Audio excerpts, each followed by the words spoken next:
Sean todos bienvenidos a esta cátedra de introducción al humanismo digital.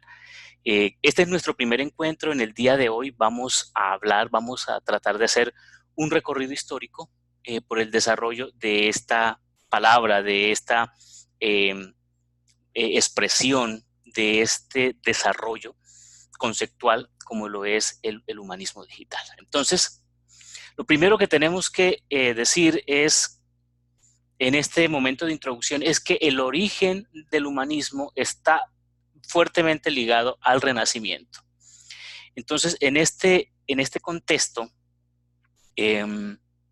vamos a tratar de poder entender cuál es la ubicación histórica de estos eventos, es decir, cuáles son los vientos modernos que dan origen a lo que es el humanismo. En fin, aquí tenemos primero una primera consideración y quiero hacer una aclaración, y es que este concepto de tanto de humanismo como de renacimiento es una construcción netamente occidental. ¿Eso qué quiere decir? Que es desde Occidente, principalmente desde Europa, donde se comienza a elaborar este pensamiento. Esto tiene que quedar claro, porque a pesar de que en el momento en que surge y se da el Renacimiento, hay varios renacimientos en el mundo, pues esto sucede entre el siglo XIV y el siglo XV. Hay una cantidad de cambios que están sucediendo tanto en la China como en Asia y como aquí en América. Entonces, yo quiero partir de la idea de que esto es un desarrollo, es un concepto europeo, eurocéntrico de alguna manera, pero vamos a ir desarrollando. Lo primero que tenemos que tener en cuenta es que esta estructura del tiempo, esta línea del tiempo, nos tiene que ubicar en el final de la Edad Media.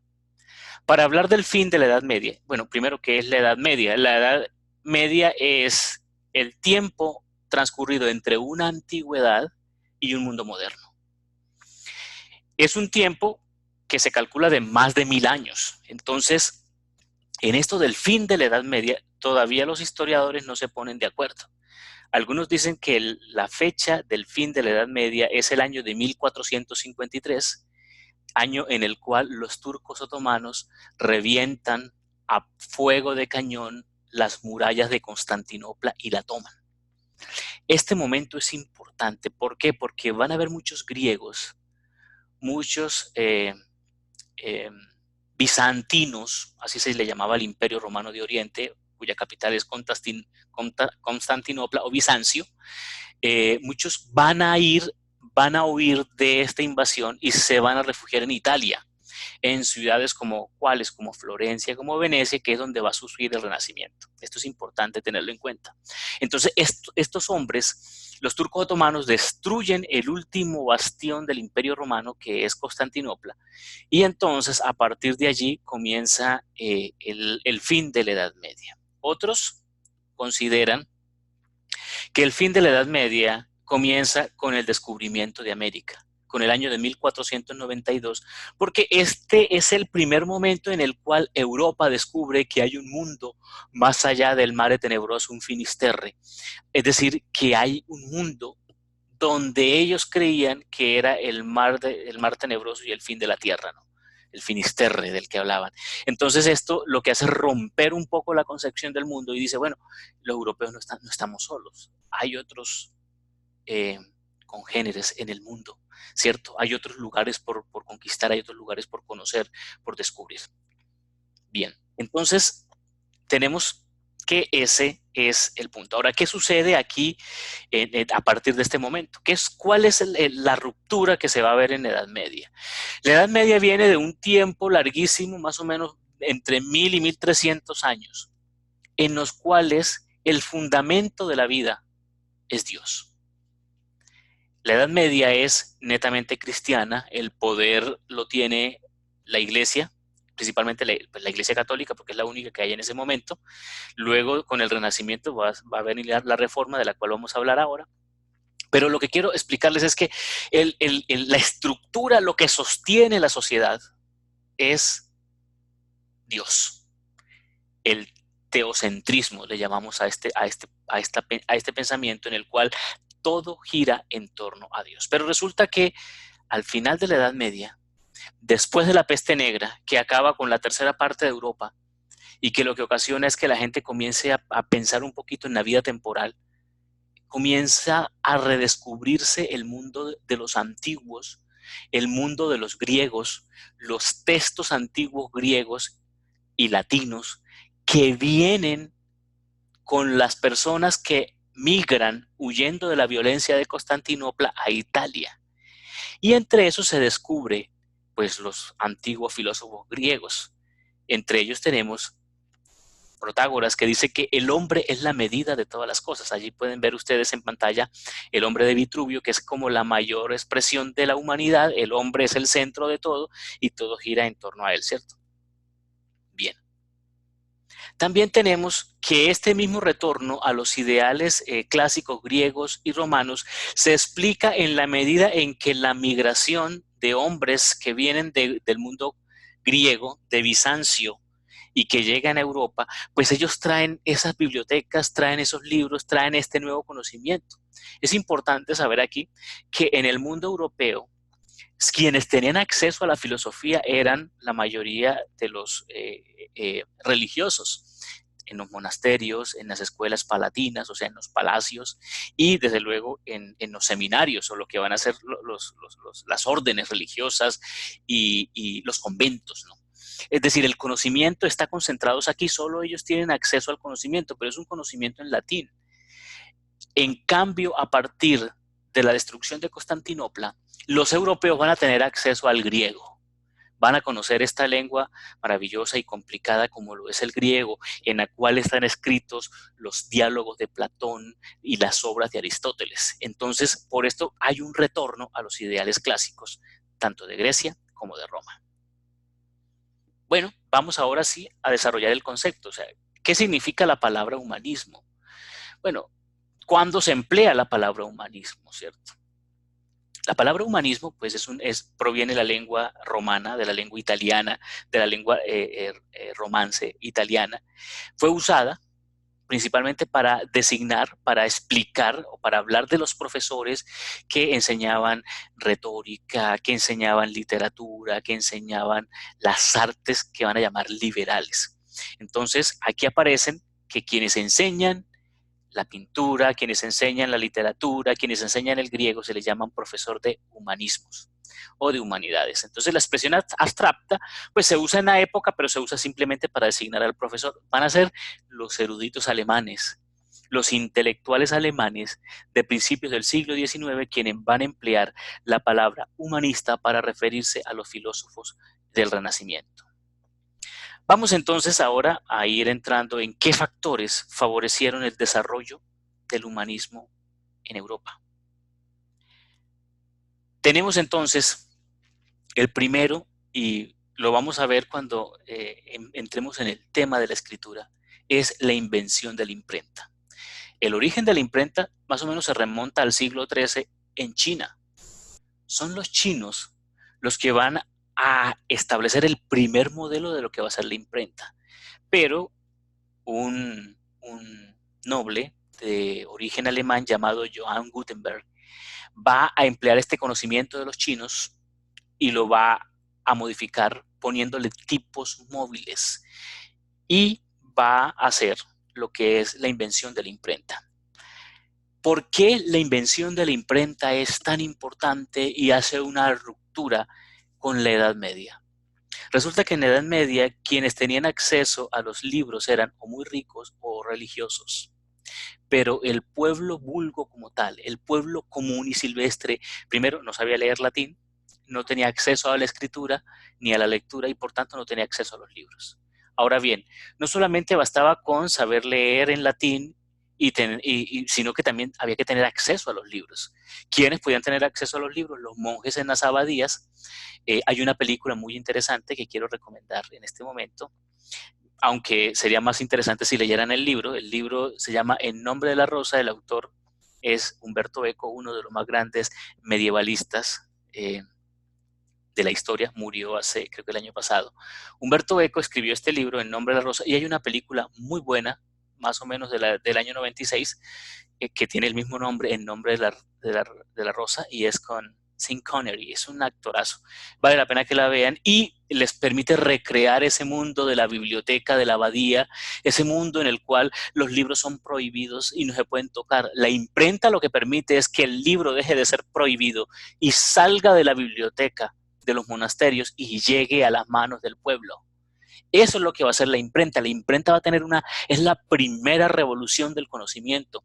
Es la primera forma a través del cual el conocimiento sale de las abadías y es la primera, podríamos decirlo, democratización del conocimiento, la imprenta. Por eso es tan importante.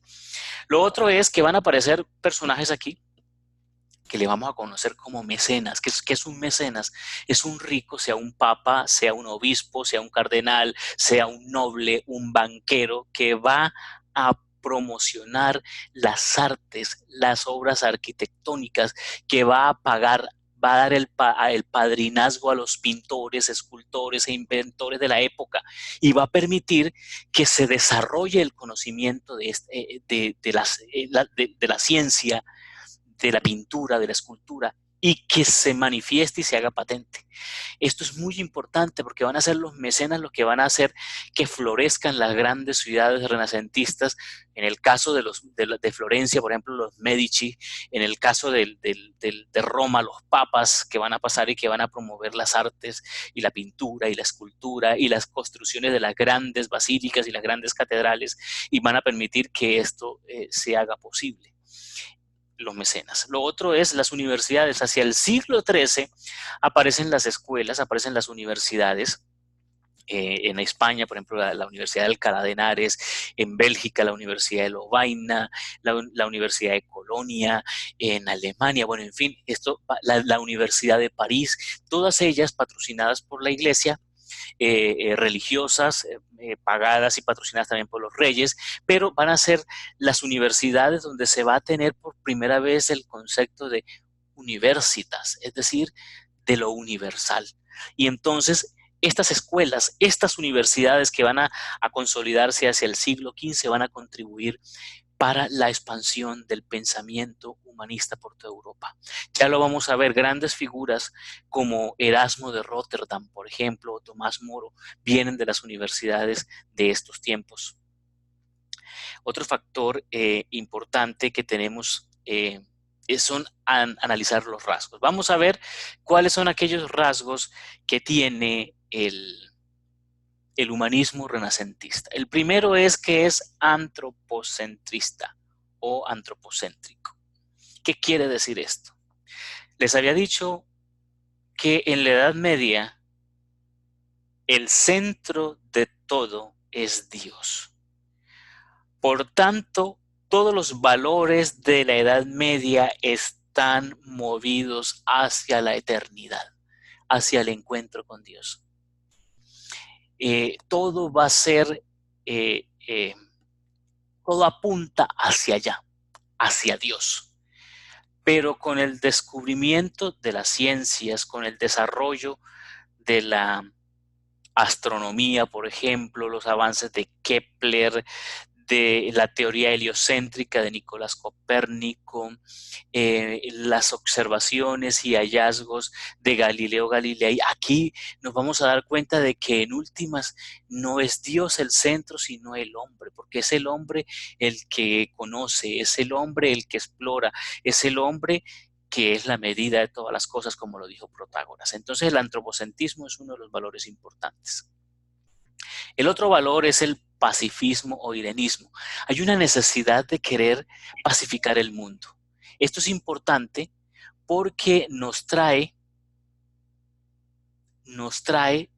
de alguna manera la consolidación de lo que va a ser más adelante los textos que se van a retomar, por ejemplo, para hablar de la paz, por ejemplo. O sea, en el humanismo están los fundamentos, por ejemplo, para hablar del convenio para hablar de los tratados de paz que se van a realizar en el siglo XX, por ejemplo, van a tener fundamentos en la dignidad humana, que es un concepto que viene del humanismo cristiano, que viene justamente en el en el Renacimiento, hay una oración bellísima que se llama la oración por la dignidad de Juan Pico, de la Mirándola, que dice,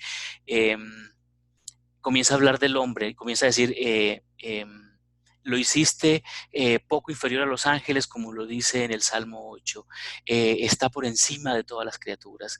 Entonces comienza a hacer toda una descripción de lo que es el hombre, ¿cierto? Todo esto aparece aquí, en este tiempo. Les recomiendo que la busquen en internet, es muy interesante, se llama la oración por la dignidad de Juan Pico de la Mirándola. En verdad no es una oración, es como una especie de poema, ¿no? Bellísimo. Bien, hay un deseo de la unidad política y religiosa de Europa bajo un solo poder político. Aquí comienzan a aparecer los estados. Esto es importante. Estamos hablando de que, bueno, desde luego los reinos van a durar todavía mucho tiempo hasta el siglo XIX, pero la idea, incluso algunos reinos van a durar hasta el siglo XX, pero la idea de consolidar los estados nacionales va a aparecer aquí en el Renacimiento. Esto es importante. De hecho, vamos a ver que hay un personaje que va a hablar de la política, lo vamos a tocar ahora brevemente, si nos alcanza el tiempo, yo creo que sí.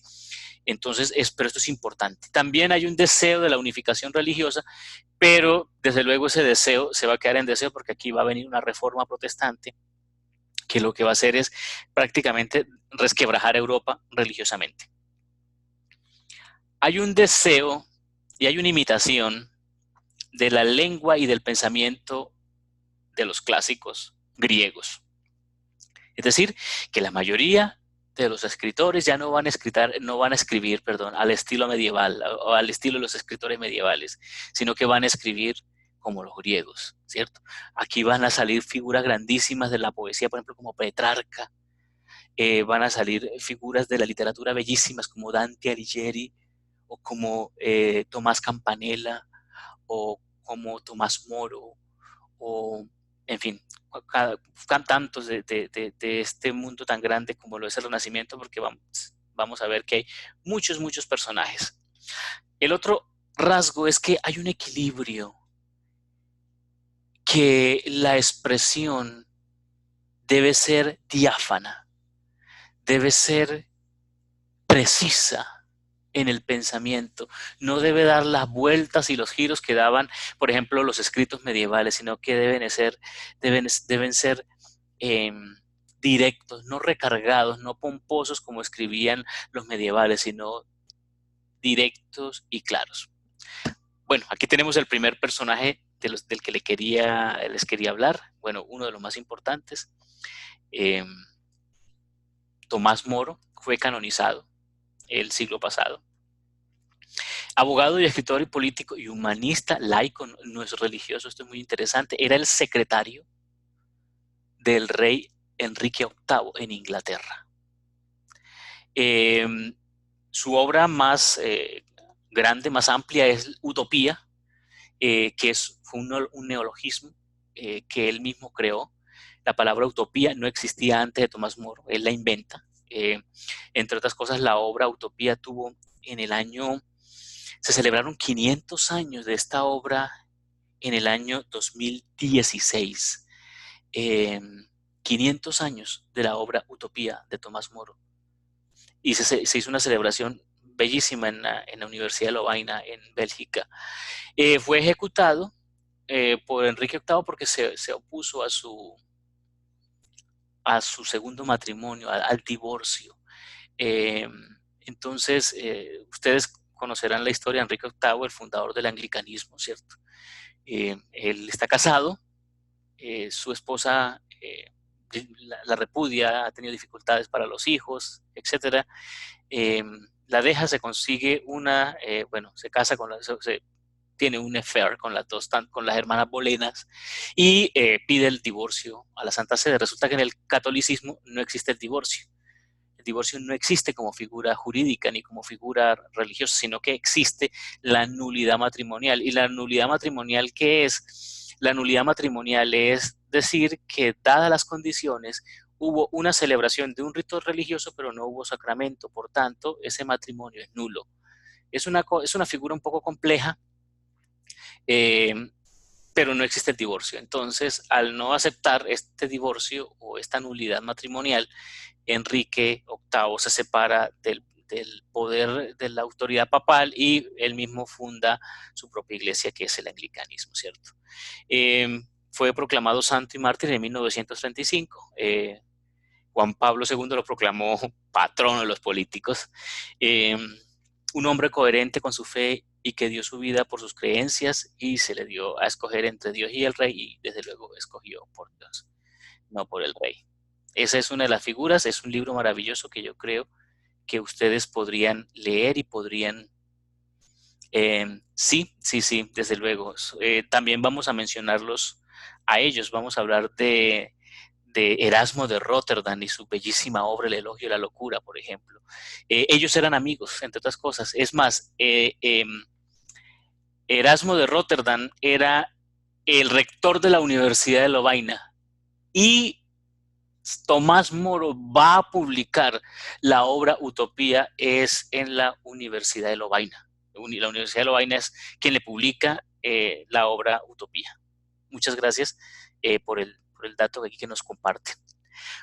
Uno de los genios, su nombre se ha empleado incluso para referirse a algo de carácter negativo, o se ha empleado su nombre para hablar de cuestiones que son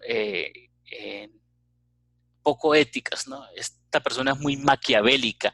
Se emplea el nombre de Nicolás Maquiavelo como si Nicolás Maquiavelo hubiese sido malo. Bueno, él no lo fue, de hecho.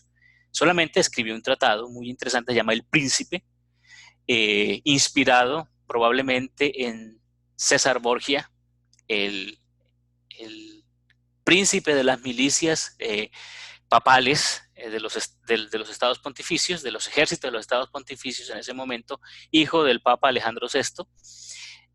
Entonces él hace un tratado, él es un político, es un diplomático, es florentino, y se puede decir que la gran revolución de Nicolás Maquiavelo es haber establecido, digamos que el primer tratado moderno de política.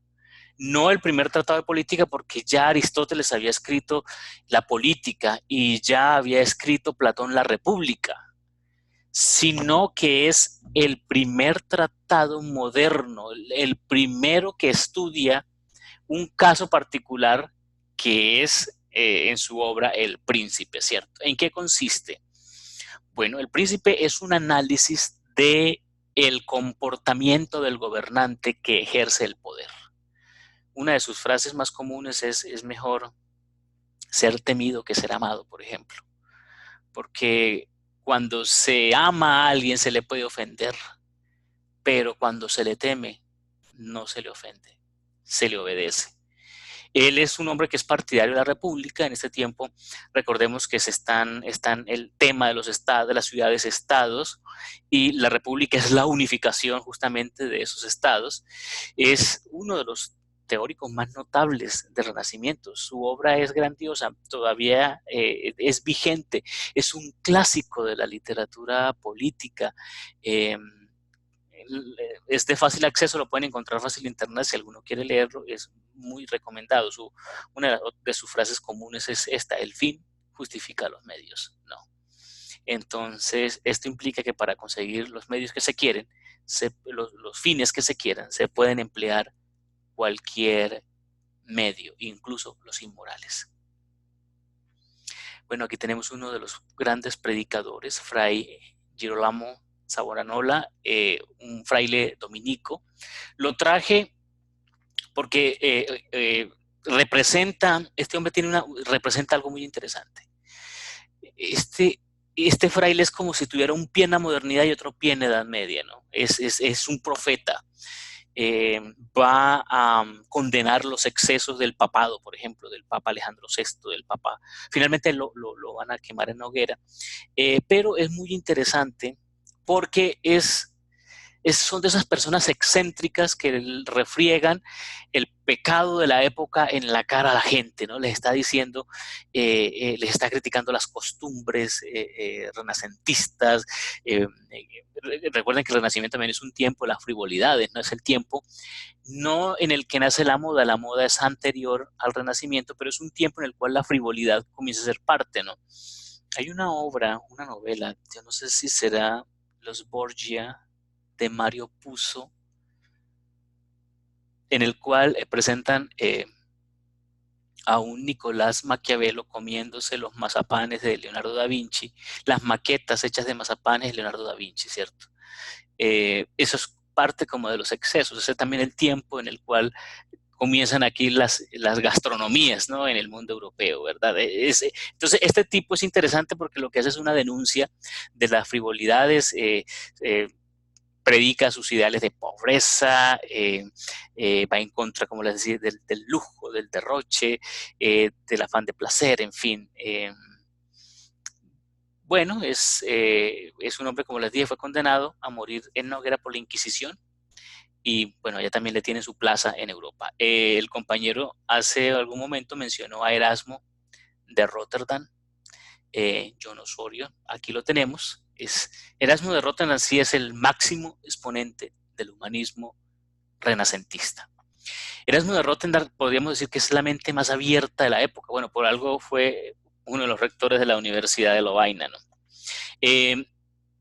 ¿Cuál es, digamos que la grandeza de este hombre? Él fue un monje canónico, o sea, logró tener un puesto importante dentro de la jerarquía religiosa. Estuvo todo el tiempo en Rotterdam, que Rotterdam queda en Holanda, en lo que se conoce hoy como los Países Bajos. Escribió una obra, escribió mucho, pero una de sus obras más conocidas es el Elogio a la Locura, en el cual el Elogio a la Locura hace una crítica a la superstición e ignorancia de la época. Y pareciera ser que es como la primera crítica social dirigida directamente en esta línea, ¿no? En dejar a un lado las supersticiones y en comenzar de alguna manera a elogiar la locura de la razón. Es una paradoja muy interesante que nos crea Erasmo de Rotterdam. Fue rector de la Universidad de Lovaina.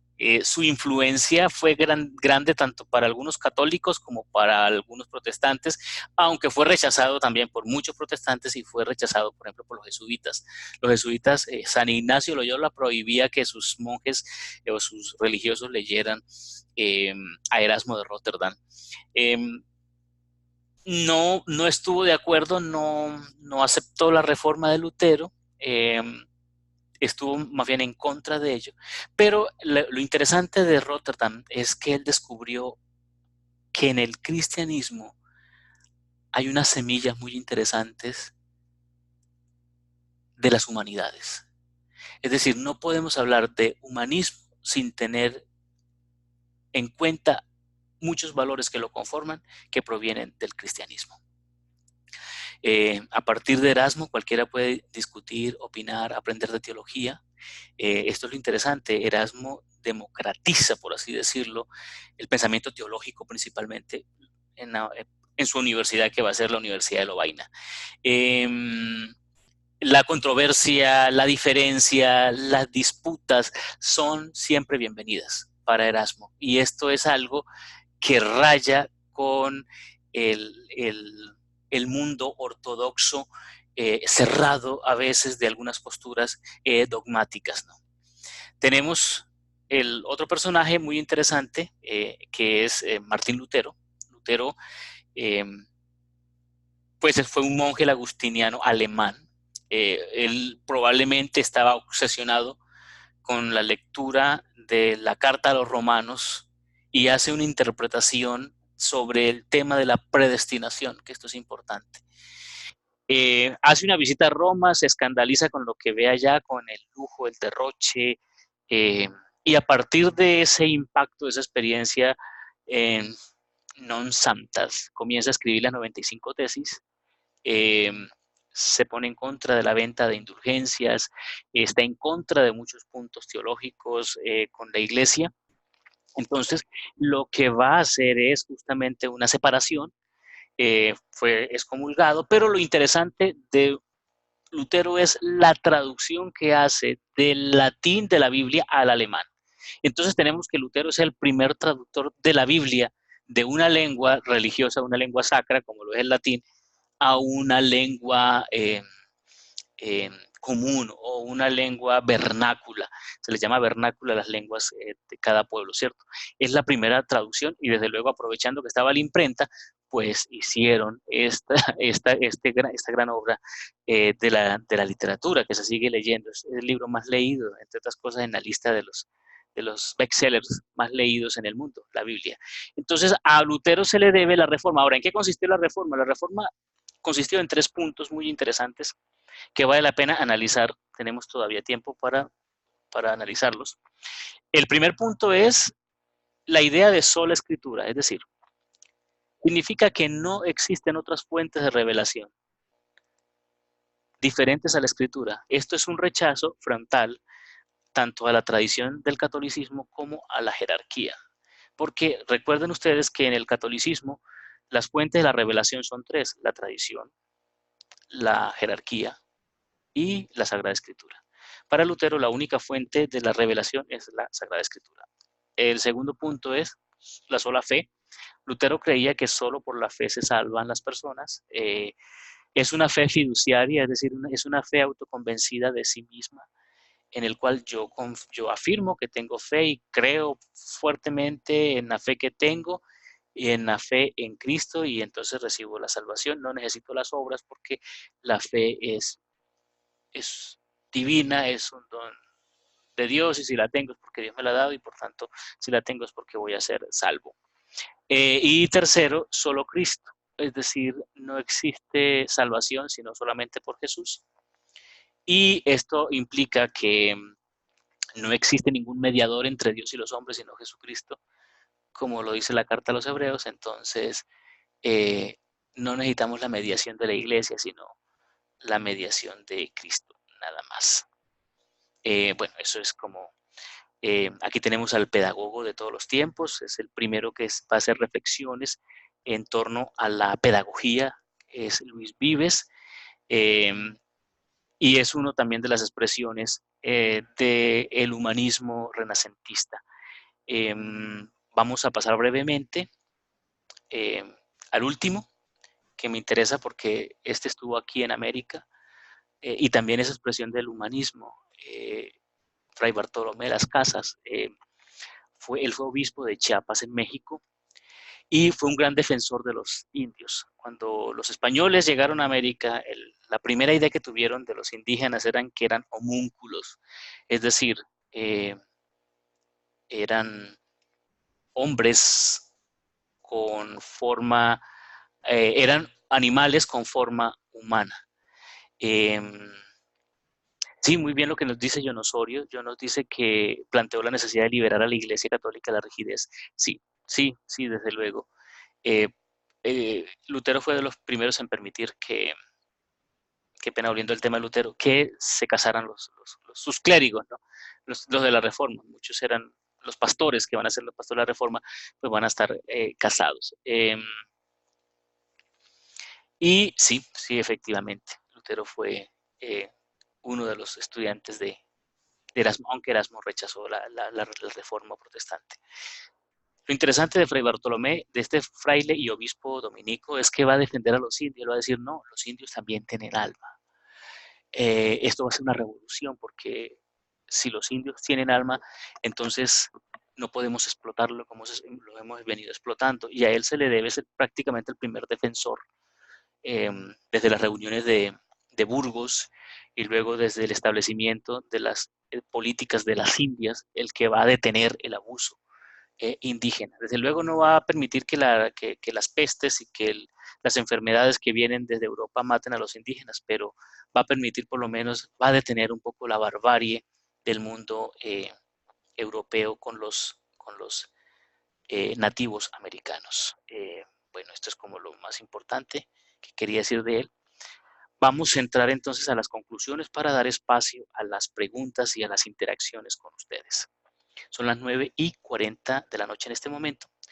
Entonces, en resumen, los orígenes del humanismo estuvieron marcados por varias cosas, por varias circunstancias, los inventos, los descubrimientos geográficos, pero también el despliegue que hubo a nivel de la literatura. Recuerden ustedes que es un tiempo de una riqueza grandísima en la literatura. No mencionamos, por ejemplo, a Dante Alighieri, que es una de las figuras exponentes de la literatura renacentista con esa obra maravillosa que es la Divina Comedia, por ejemplo, o a Tomás Campanella con la obra La Ciudad del Sol.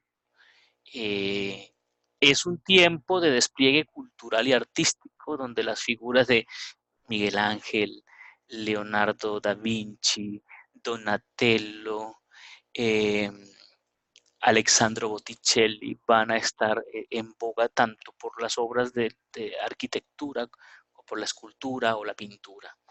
Es un tiempo en el cual se va a retomar el estudio del griego y del latín, porque van a descubrir en estas dos lenguas la riqueza de lo que es Occidente y desde luego de lo que son las humanidades.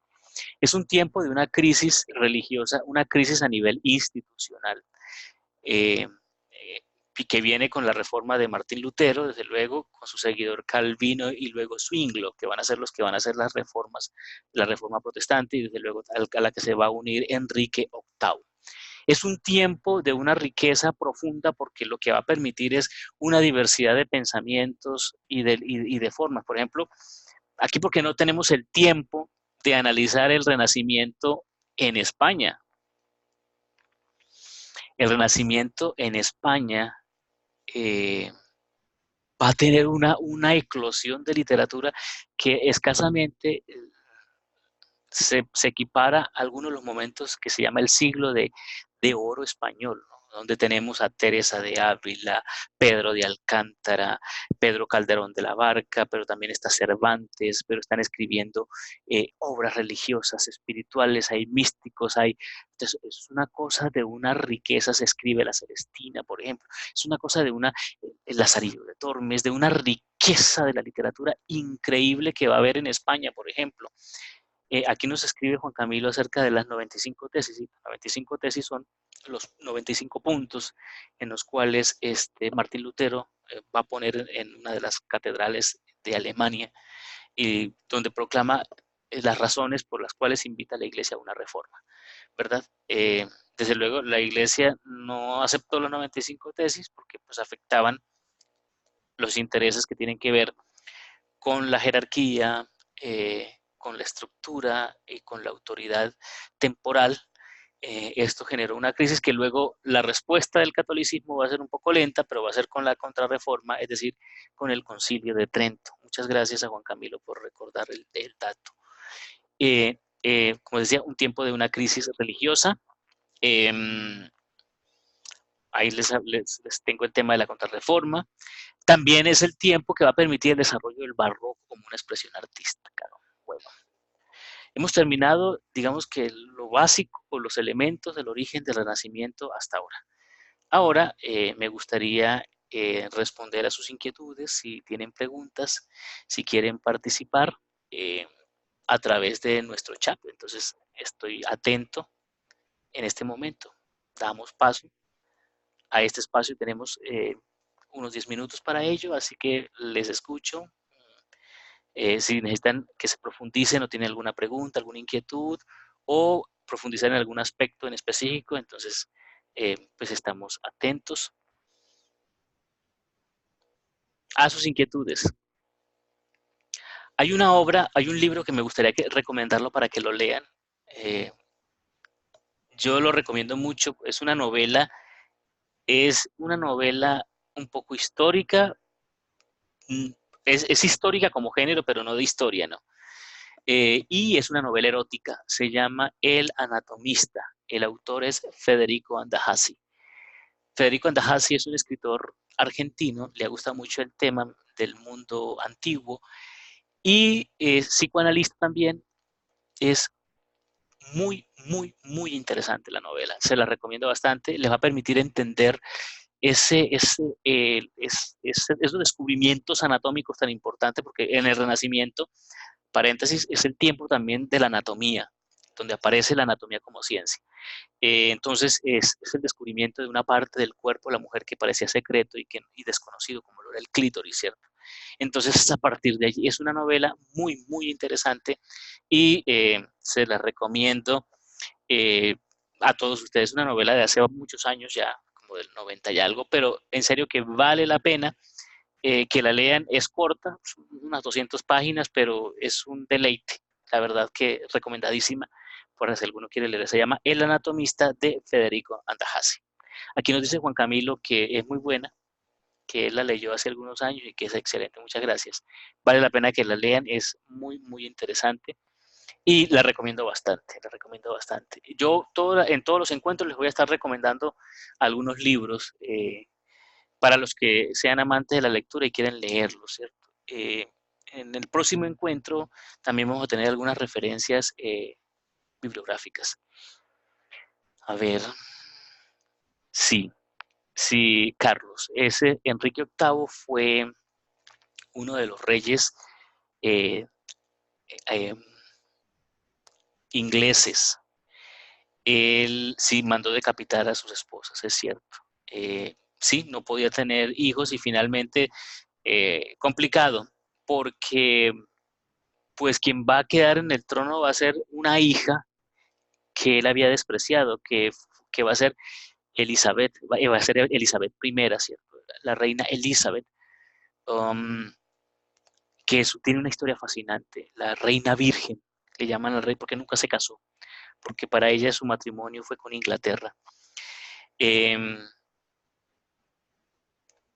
entonces ellos va, bueno, la cuestión aquí es que el Papa se opone a este divorcio, él se casa con Ana Bolena, tiene una hija con ella, creo que Isabel es hija de Ana Bolena, si no estoy mal, pero rechaza, luego se casa con la hermana y entonces terminan matando a las dos, sí, pero fue él, fue un rey caprichoso y fue bastante complicado la situación, muy, muy complicado en este tiempo. Me hacen una pregunta por aquí, me dicen que qué papel jugaron eh, los valdenses. Los valdenses. Bueno, lo que pasa es que estamos hablando de que bueno, los valdenses fue un movimiento erótico, herético, perdón, no erótico, herético, qué pena. Fue un movimiento herético francés. Em, Ellos aparecieron por allá en una región de, de Lyon, en Francia, y ellos lo que hacían era proponer una pobreza absoluta en relación, ellos creían que Cristo era completamente pobre y que por tanto, eh, lo que por tanto tenían que llevar una vida muy singular a la vida de Cristo, ¿verdad? Entonces esta gente comenzaron a tomárselo de una manera muy, muy, muy, muy cierta, eh, pero como les digo, es anterior, es más o menos, ellos son un movimiento herético anterior al Renacimiento. Ahora, ¿cuál es la importancia de ellos? Que muchos van a tomar este puritanismo. Sí, sí, sí, son de finales de la Edad Media. Ellos van a tomar ese puritanismo, son por allá del siglo XIV, si no estoy mal. Ellos van a tomar el puritanismo y muchos protestantes van a tomar el puritanismo de los valdenses. Por ejemplo, unos de los que llegaron a Estados Unidos, los cuáqueros, son de alguna manera seguidores de los valdenses. Entonces, desde luego, ellos llevaron esto al extremo. Hubo algunos que se desviaron y entonces pues comenzaron a atentar contra los ricos porque todo el mundo tenía que ser pobre como lo fue Cristo, entonces los ricos hay que asesinarlos, hay que matarlos, ¿cierto? El problema de estos movimientos es que tomaban unos extremos bastante fuertes, pero sí, son unas expresiones heréticas que son muy propias del mundo europeo medieval y que van a tener unas repercusiones muy tenaces. Lo van a poder ustedes ver también, por ejemplo, con las repercusiones de los cátaros, por ejemplo, eh, de los cuáqueros, de todos estos grupos que van a tener ese corte un poco milenarista y fanático. Se cree que la peste negra surgió en Asia Central. Bueno, probablemente, no sé, lo que sé es que la peste negra la transmiten las ratas y debido a los problemas de higiene que tenían los europeos, pues entonces se enfermaban y murieron porque no había una higiene. ¿Quiénes se salvaban? Los judíos que tenían hábitos higiénicos muy fuertes, o sea, los pueblos que son de donde viene Jesús, que inmigraron, bueno, eso es otra historia, a Europa, pero en Europa habían dos tipos de judíos, ¿no? Unos estaban en la zona de España y los otros estaban al norte del Rin, al otro lado del Rin. Unos son los Askenazis, que son los que están al norte, y los otros son los sefardíes. Y entonces ellos tenían unos hábitos higiénicos de lavarse las manos antes de comer, bueno, esto se lavaban para todo. Entonces, claro, a ellos no les dio la peste negra, a ellos los acusaron de la peste negra y los mataban a piedra y los quemaban, etcétera, con el tema de la peste negra. Una hermana de Juana la Loca, creo que fue esposa de Enrique VIII. No estoy seguro, creo que no, porque bueno, Juana la Loca hace parte de lo que va a ser el reino de Francia, pero es probable que sea descendiente, no descendiente, la esposa es Catalina Medici y es de la línea sanguínea de los reyes de España. Estos Medici son los Medicis de Florencia, sí. Bueno, lo que pasa es que generalmente el Papa era italiano y Rodrigo Borgia no era italiano, era español. Entonces aquí tenemos también un problema de intereses. Bueno, hay mucha leyenda negra en torno a los papas, ¿no? Eso es cierto, no nos consta, pero sí se dicen que, bueno, pero este arresto de Napoleón Bonaparte no es en el Renacimiento, es posterior. Recuerden que Napoleón es del siglo XIX, del finales del siglo XVIII, y Napoleón muere hacia 1800. Él es capturado en 1813 y luego vuelve y arranca, pero él creo que muere hacia ni siquiera mediados, como en la primera veintena del año del siglo XIX, es decir, de 1800, por ahí por 1820, no tengo exacta la fecha, pero él muere en ese tiempo en la isla de Santa Elena, para decir que lo envenenan. Pero entonces cuando él hace este arresto del Papa Pío, no es en el Renacimiento, sino es en el siglo de las luces, que es el siglo XVIII, XIX, perdón, que es el siglo de las luces, el siglo del XVII para acá, que es el tiempo de la Ilustración. Él es producto de la Ilustración francesa, Napoleón Bonaparte. Algunos ejércitos derrotaron a los cosacos rusos porque Napoleón perdió con ellos. Bueno, no, a ver, Napoleón, a ver, Napoleón, como les digo, es de otra época, no es del tiempo renacimiento, es del siglo XIX. Napoleón invade Rusia. La idea era tomarse Rusia, ¿cierto? Y en Rusia el invierno es muy crudo. Y Napoleón no contó con que se le murieron los soldados antes de llegar a Moscú. Entonces Napoleón pierde la batalla de Moscú y pierde. Lo mismo le pasó a Hitler, es cierto. Hitler también cuando manda a los soldados no alcanzan a tomarse Moscú porque el invierno, tuvieron el peor invierno. Bueno, la palabra anti es contra, pues habríamos que experimentar. Que habíamos a qué nos referimos con antihumanismo, ¿cierto? Porque todas las palabras que lleven anti es contra el humanismo, ¿cierto? Y todo lo que es contrario a lo humano, pues habríamos que analizar qué cosas son contrarias, ¿no? Y sobre todo contrarias en el sentido de que ataquen. Em, entonces tendríamos que mirar a ver cuál es el contexto de esa expresión de lo antihumano. O de lo que no, porque también si lo antihumano se toma como lo que no es humano, podríamos hablar, por ejemplo, aquí de la inteligencia artificial como algo que no es humano, pero que no necesariamente puede atacar a lo humano, ¿cierto? Lo interesante, eso lo vamos a hablar un poco cuando hablemos de la inteligencia artificial. Una pregunta, los trabajos en este generalmente a mí me gustan los trabajos individuales, muy buena pregunta. Y con esto yo creo que podemos ir cerrando nuestro encuentro de hoy, porque ya son las 9:56. A ver, a mí realmente hay una actividad que es en grupo que es la próxima actividad, pero los que no puedan hacerlo en grupo, me lo entregan personal, me parece maravilloso, no hay ningún problema. Los que puedan hacerlo en grupos, generalmente la política es que los grupos los establezcan ustedes, es decir, nosotros no vamos a organizar grupos. Yo no le voy a decir a Esteban, por ejemplo, que se reúna con John Osorio, no con Carlos, no. Eso nunca lo haría yo, porque ustedes tienen sus tiempos, sus, eh, sus estructuras, sus cercanos, entonces es para eso. Pero generalmente la manera en cómo voy a desarrollar la cátedra, en lo posible van a ser trabajos personales, algunas evaluaciones de selección múltiple con única respuesta, eso por ahí por la quinta semana, y mucho comentario de que me interesa del foro, ¿no? Es el foro lo que nos permite también estar en contacto como con los pensamientos del otro y poder retroalimentar. Bueno, muchas gracias a todos ustedes. Esta ha sido la primera introducción a nuestra cátedra de Humanismo Digital.